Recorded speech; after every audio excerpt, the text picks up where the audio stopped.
Today, we sit down with a man who spent nearly a decade and a half behind bars.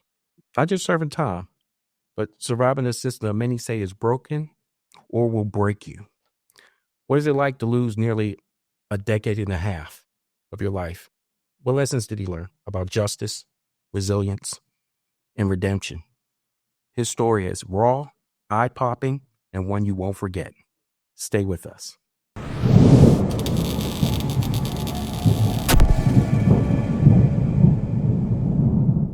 I'm Jerome, and welcome to the Hill of Justice. Today, I'm with Jullian Netter, community activist and CEO of We Are the Builders. Welcome, Jullian. Good to be here. Good to see you again. Yes.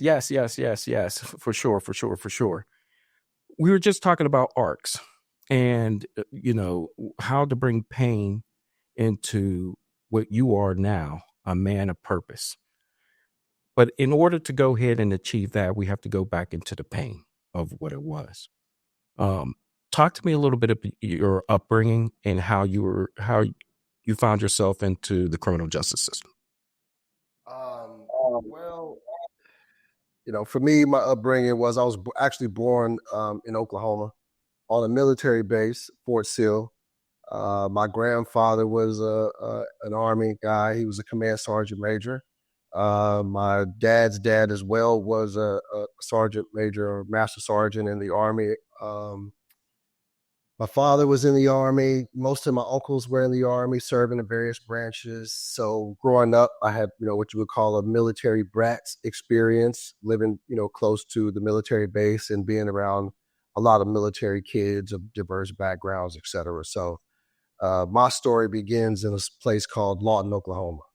And so that was kind of the early part of my childhood. From there, we moved to Oklahoma City. My mom ended up getting a job working for the federal government at the post office, which, was a step up as a divorced mother of me, as a single mother. And so, that was kind of the beginning of sort of my entree into big city life. And this was only Oklahoma City, but still it was a lot different than growing up in Lawton, Oklahoma, where it's more rural. It's about 80,000 people at the time, I believe. And, going to Oklahoma City was, like 500,000 people or more. Talk to me about this. For a guy, you're infinitely smart. How did it all begin? How did it begin? Get into this? Into, the criminal justice system, the pen, as they say. Yeah. Really you have to look at the time period, being that I was born in the late 70s, in 76. By the time I'm 14 years old, we're right here at 1990. And 1990 was kind of this bridge from an old world of sort of Black living and Black lifestyle into the 90s. Things changed. The 80s and the 70s, brothers and sisters still wearing afros. You remember the afro pick with the little fist on it. And, people were children of the civil rights movement, former members of the Black Power movement. So there was a lot of, cultural pride. We didn't, now today we're minorities and disadvantaged. I don't remember anybody identifying themselves as a minority as a kid growing up. They were Black. They were proud to be Black. And so we come from this era where I remember everybody's house had like these Black paintings in their home of a Black man and a Black woman with an afro holding on to each other, Black love. We went from this Black love era into a time where when the drugs came into our community, you would look up and see that, men and women who were, kind of the safeguards in the community, the people who, if they caught you smoking a cigarette or trying to sneak a beer or cutting class, they would call your family and let your family know. And I still come from that era where you could get a whooping down the street from Miss King's house. Shout out to my brother, Daryl King, Stacey King. You could still get a whooping at Miss King's house and then come back home and get a whooping at home too. Where it was, say the village raises the child. And in that same time period, as it switched into the 90s at about 14, 15 years old, and I moved to Oklahoma City from Lawton, You started to see those people in the community. They were drug addicts now. Now you had women out here doing whatever they could to get high. There was a heavy influx of gangs coming from California. So now you're starting to see the red and the blue flags at a time we didn't know what that meant. And so it really changed the culture in the community where the only real enemy of the community when I was a kid was, quote unquote, the outside forces of racism, et cetera, et cetera. Not to say everybody in the community was an angel or a saint, but most of the aggression in the community was meant for those outside the community that were trying to do harm inside of our community. Mm-hmm. And once you started to see, the people who were formerly those who were the safeguards in the community, once they were high on the drugs, it opened up a whole new market for us as young kids to become the people who were procuring and, selling the drugs to them.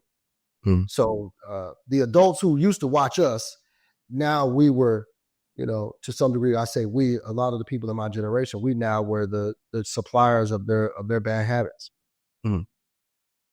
What's also fascinating is your education and how you've been able to, evolve on that end of it. Talk to people about your education back then, because I thought that was going to be fascinating. I was always a good student at school. I tell a funny story about how one time I got a report card as a kid, and all the kids in the neighborhood wanted to go to the school dance that was Mm-hmm. happening around the same time report cards came out. And I ran home because, my mother was very proud of, me getting good grades. And I guess my mother got on the phone and called some of her friends proud of the grades that I've gotten. And my friends had told their parents, oh, the report cards didn't come out yet. So they Right. could go to this dance. Mm-hmm. And so I'll never forget going back to the bus stop on that Monday, and everybody was waiting for me just like this. Yeah, we gonna get you, Mm-hmm.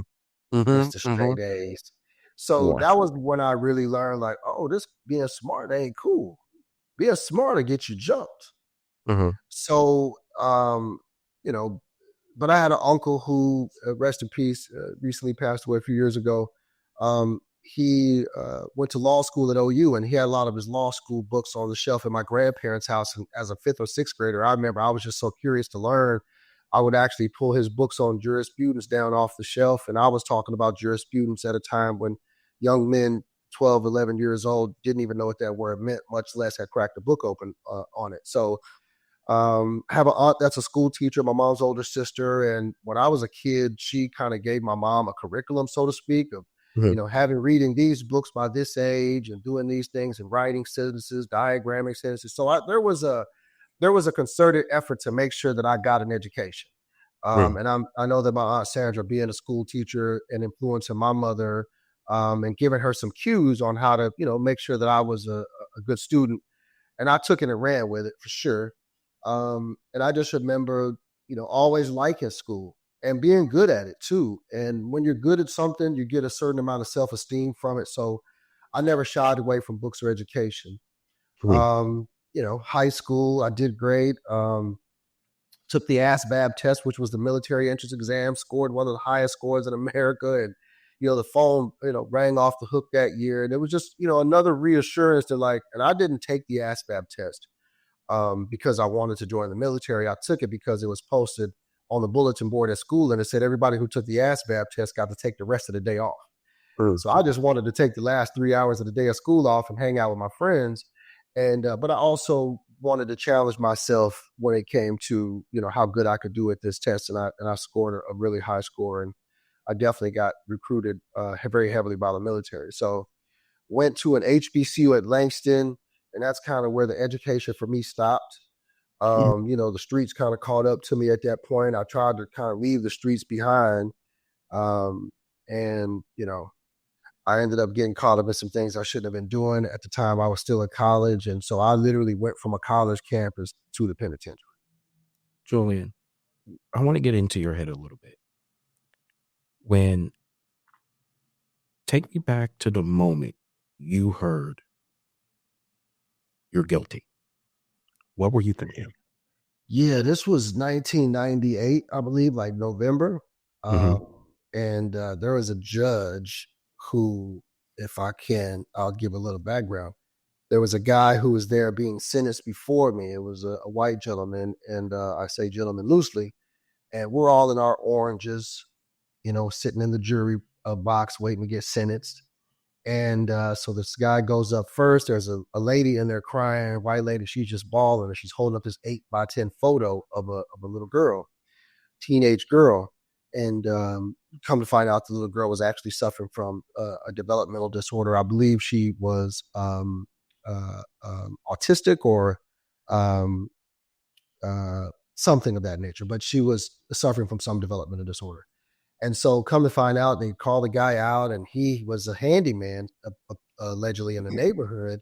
He had left the little girl's window open and had been going in and doing some sick stuff to this girl. The mother finds out because the school calls her up and tells her that her special needs child is pregnant. Mm. And they put two and two together. The little girl says, yes, it was this guy, the handyman, had been leaving the window open and had been assaulting this young lady. Mhm. And they found out because of the pregnancy. And so the judge tells this man, how despicable this crime is, sentences him to 5 years, 4 years suspended upon completion of a sex offender program. So this guy got 1 year in prison for doing this to this little girl. Not that anybody was happy to hear this happening. Mm-hmm. Naively, we're thinking, well, maybe this is a lenient judge, and perhaps I might get what they had a sort of a RID program. And so, long story short, I get up there, and the judge tells me that I'm guilty on 10 different counts, and he sentenced me to 75 years in prison, all to be run consecutively, which means, you have to do each sentence, which would have been a total of 75 years in prison. So yeah, and that was kind of my entry from the county jail into the Oklahoma Department of Corrections. Right. Okay. So how was that able to get down? How were you able to get that down to 14 and a half? A lot of hard work. There's a thing called the Youthful Offenders Act. And, my judge didn't actually sentence me under the Youthful Offenders Act. So, you file a writ of habeas corpus, you go back to the court, and you petition for to have your sentence amended and modified, which, quite a few people in my era actually were able to do that under the Youthful Offenders Act. Because I was only 20 years old when I actually got sentenced to this. So, Okay. So the other part, and I want, and this is for the audience, I want them, and I want you to explain to them something about prison life that most people on the outside have nothing, don't know anything about, but they think they do. What do you have to say about that? Well, I will say this, some of the most brilliant people I've ever met were in prison. So really sharp, smart people. There's a lot of book reading going on in prison. There's a lot of people cracking open books every day that aren't novels. I met men when I got to prison, whether they were religious, non-religious, secular, etc., that were absolute scholars. I mean, these guys could tell you things about the history of, politics, Africa, the world, America, all of these different things that, no kid growing up during the crack era and the gang era had the time to sit back and even think about. And, the type of information they weren't teaching in the public schools. So the one thing that I would say that people would not expect is that I've met some of the most brilliant thinkers, philosophers in prison. And, one of the things that a lot of people believe is that, there's this, because when I got out of prison, one of the first questions people wanted to ask me was about, is the gay stuff true from prison? And, what I would say is that I didn't witness a lot of guys. In 14 years, I might have heard a story of one or two guys who actually had gotten sexually assaulted in prison. But for the most part, those guys that's what they wanted. I mean, at least that's what it appeared to me. Right. And, when you look out here in the streets, there's a lot of, men who preferred multiple, different types of partners, male, female, male, whatever. But I didn't see it. There's not this, you come to prison, get hit in the mouth, and, these guys are just, doing these things to you. Right. Most of what I saw, more than 95% of it, you could ask any other man who did time during that era. These guys were just gay. what they wanted. So I didn't necessarily see the narrative that when I got out of prison, because that was the number one question of curiosity that people asked me, was like the sexual proclivities of men in prison. And I said, look how gay men are out here. These are the same men that are in jail. Mhm. Just in many cases out here, they may hide it, they may cover it up, they may pretend that they're not. But yeah, so I didn't necessarily see this. Some people have been watching too many of those prison rape movies. I'll tell you that. Do you think that, prison is a rehabilitation center of any sort? I mean, what's your thoughts about that? Because that's what, in theory, it's supposed to do. But I had some thoughts that it Yeah, becomes, a recidivist cycle of crime if getting back to, people who have that propensity to do that type of stuff. sure, sure. Well, as far as recidivism, one of the things that they took out of the prisons when I was there was the ability for men to go and get their college education. I was in the college classes that were being paid for, of course, with government funds. Mm, And so they took those programs out of the prisons, or they didn't necessarily take them out. If you wanted to self pay, you could self pay to go to college in prison. We know mm, how difficult it is for people to self pay to go to prison who are free. So imagine trying to do something like that in jail. So this severely, diminished the amount of people who are enrolled in these programs. mhm, And as far as it being a rehabilitation center, that wasn't the focus. I spent my first 5 years in prison at a place called Whacking Hut, which they, euphemistically named it Stabbing Hut because so many men were stabbed in this prison during the time I mhm, was there. Um, and that wasn't their focus. Their focus was on expanding the prison industrial complex. They made money off of us from the J pay, from the access corrections, the commissary. They would sell us mm. shoes in prison that cost you $29 on the streets. They cost you $80 in prison. So they were. It was absolutely a money grab, as far as more than it was about rehabilitation. I see. I see. And the correctional officers, how were they? Yeah, so um, it's kind of a hit or miss. I was telling a story recently about how since I've been out of prison, I'm not the type of person who's anti-police, and I know that's not a very common theme in my community at this time. And I remember when me and you first met, when you were doing your work with the social status of Black Men and Boys Council, and if you ever get around to that, telling them all those emails I was writing up there, trying to get them people to get some stuff going. All respectful. I never was disrespectful in any of those emails. And I think that when you came in and took over that particular organization, that's the reason why me and you connected, was that you saw how insightful the information that I had gleaned from that organization was in trying to solve some problems. And uh, so I'd never been that kind of person, and going through prison, there were some correctional officers in there that was absolute a-holes. Mm, But I was recounting a story recently where when I first came in and I had all this time, I was a hard head. They mm, say go lock down. I wasn't in a rush to go lock down. I wasn't going to look like I was happy to go to my cell. And there was one officer, it was a white officer named Sergeant Wentworth at Lawton Correctional Facility, Brackenhut. And there was another officer there, an African American officer, who was telling me to, get out the gym. It was time to go. And I was like, man, I ain't going nowhere until I get my shots up. I'm take my 50 shots from this side of the 3-point line, 50 from over here. I was like, I ain't going nowhere. I got 75 years, bro. Where am I going? I don't mm, care. And this was the rebellious spirit of somebody really psychologically trying to deal with having to do the rest of your life in prison.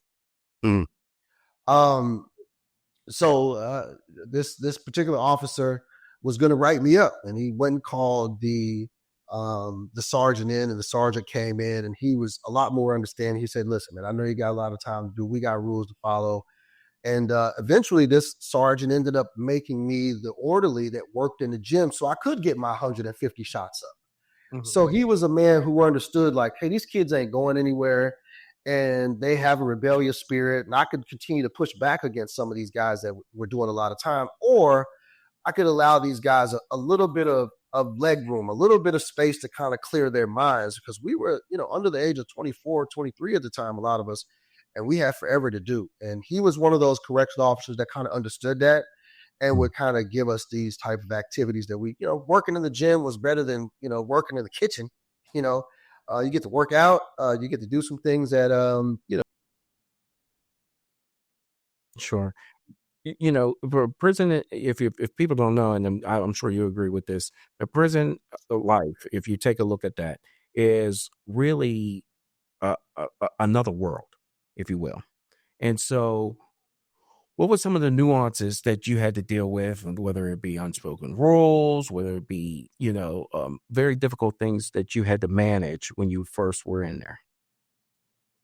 um, so some of the rules, unspoken rule, obviously, keep your mouth shut. And I learned this early on in my time in incarcerated. You know, men just had the this rule where when you're walking down the run, the tier in prison, people just, kind of want to look in windows, just kind of natural. You look in people's windows. And, I saw somebody get their whole head took off almost one day for just being nosy and looking in another man's room, looking in another man's cell, not respecting other people's privacy. So one Mhm. of the unspoken rules that you learn pretty quickly in there is mind your business, keep your mouth shut. And that's a rule that I brought back to the free world with me is I don't Mhm. speak on other people's business. Right. I don't talk about what I don't know about and I can't verify. Another thing is in there, if somebody is alleged to have maybe perhaps told on somebody, unless you've got the paperwork, keep your mouth shut Mm. because Mhm. you don't know the complexities of some people's cases. You might think Johnny was a snitch because Johnny said something that you thought was a snitch, but if you don't have the paperwork to back it up, they're gonna have a day for you. Yeah. There's a place for you in there. So the unspoken rule is keep your mouth shut, mind your own business. Right. I dealt with a lot of people who re-entered into um, free society, if you will, and each and every one of them had a hard time readjusting or re-entering into society. What was after nearly a decade and a half? What was some of the things that you had to go ahead and readjust to? Ah, man, let me just say this. I don't know what it was different about me, Mm. but um I guess I had spent so much of my time in prison. Well, let me tell you this. I met a guy in prison, Mr. Washington, and when I got that job working in the gym, that's all I did was just play basketball all day, every day, all day, every day, every day.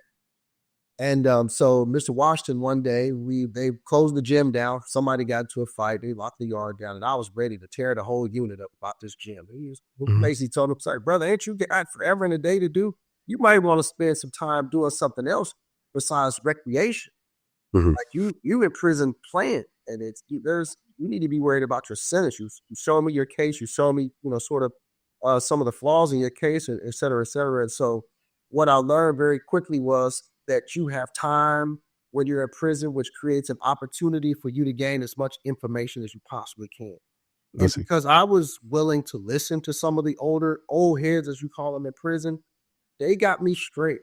So by the time they opened the door for me, there was so many things that I had planned to do to psychologically readjust wasn't even one of them. Mm. For me, I started to cut people in the free world off, where I would call people home, man, how's it going? Oh man, it's so and these bills.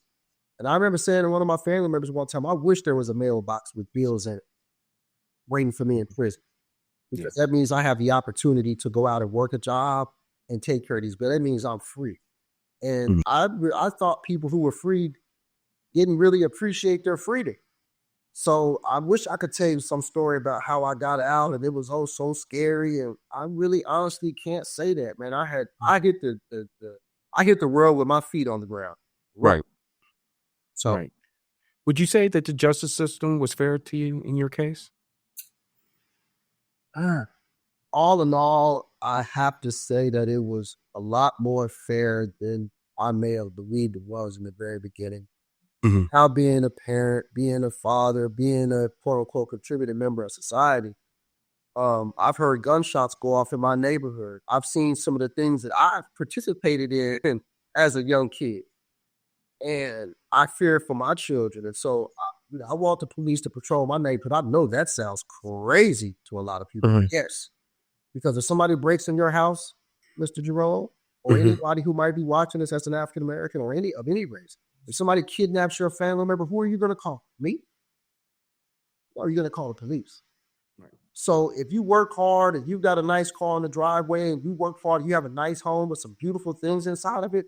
When somebody violates that, what you're going to do is call the police. And how I know a lot of people are not being real about this police conversation is I was in prison with the people who had the police called on them by people who look like them. Mhm. Let's not act like black people don't call the police. We're some of the most police calling people it is out here in a lot of cases. Or we act as if we don't call the police. So yeah, um, that's what I see. Now, today, you stand as a business owner, um, a renowned social advocate, um, community activist. How, where did the intestinal fortitude come to get to what was a bunch of pain we just talked about to the point now that you are not only a pillar of society, but you're making changes? Right. Well, when you say was the criminal justice system fair to me, I just don't have any complaints. All right, because Mm, I signed up for that. I mm, raised my hand and said, "Police, come and get me with it." With the things I was doing, it takes you to be that honest and have that type of self accountability to not be tripping and be mad at the police. mm, Right. And so how I came about to this place is I did, look and research like where did this crack cocaine from? Where did all these gangs come from? And when I realized that it was the government that was involved in bringing the cocaine to our communities, and I realized that it was the same government that was sentencing men like me disproportionately with things like the 100 to 1 crack laws, I realized there was some inherent unfairness within the system. And I kind of took that train and I took it to other places and spaces. And when I got out of prison, because I said my grandfather, the command sergeant major, had his own construction company. So growing up, I had construction skills. So I was able to get out and get a job. Construction site don't care if you got a felon. They care if mm. you have any skills. And so I wanted to get other friends involved in this career path. But because I was a country boy who lived in the country before I lived in the city, I knew how to swing a hammer. And a lot of my friends who were just city folks, they didn't have those skills. They didn't have that knowledge. They didn't grow up on a farm at all. And so that's what brought me to the phase of realizing, hey, we need a skilled trades academy so that young African American men can learn these skills so we can go back into our communities and rebuild our own communities. And we don't have to march or beg other people or blame it on white folks. We could literally employ our people and empower the next generation of builders. So for me, it comes from just solving problems that I see in the real world around me. I wish other people had my, success story, etc. In getting out of prison and staying clean. It's been, about 15 years. I just celebrated last December since I've, been home. So for me, I just wish that for other people. And so that's what got me involved in the world of advocacy. And particularly in Florida with the Amendment 4, getting the fellows back the right to vote was important to me because we can't ask men to get out of prison and follow the rules, but then they don't have the ability to vote on who the people are who are making it. Sure, sure. I think that's an important part. When I take a look at the overall arc of your life and, and how it evolved into where you're at right now, um, I'm a lot of people believe that law enforcement officers, or many of them, don't really care about individuals who are coming back into society. We do, we naturally have to care. It's important to put everybody in those soft spots, so they can, really, really, really be able to flourish. Oftentimes, what we see is the recidivist crime that happens over and over again, and they're being reintroduced back into the criminal justice system. So, what's fascinating is that happens more often than not. And when we see a profile like yourself come to come to age, really, to be a father, take care of all types of business related things, and be what as an outstanding member of society, um, we celebrate that. Amen. And I listen. I learned that early on in prison, I had guards who would pull me to the side and say, "Hey man, I see you when they're reading those books. I see what type of you're a leader. Said you've been following people. You ought to try this thing called being a leader. Step out there on the edge." It was, I ain't gonna lie, there were some correctional officers and police officers who saw that I wasn't the person that I was portraying myself to be. I thought I was that guy. And so all along, I was this person. It just took it took me to have to go through some really tough tests to Mhm. learn that doing things the right way is cool. It's cool to stay out of jail. It's cool to go to school. It's cool to have a family. It's cool to follow the laws. And so, Right. because you get to enjoy this beautiful thing called freedom.